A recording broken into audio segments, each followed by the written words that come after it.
de mí, hermosa criatura, en la misma llanura.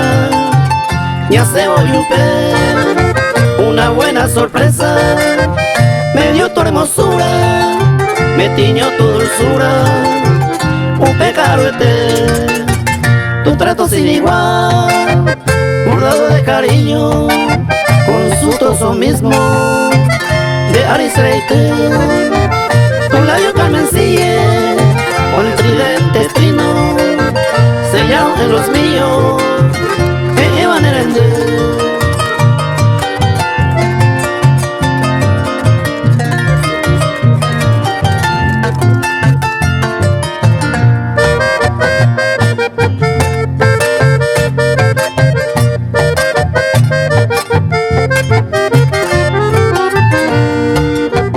Sin tregua el amor gozaba nuestro cuerpo de nuevos monumentos, y Andrejo en mí en los encuentros gratos, pasión eran los nuestros, ahora el silencio amoña año mí.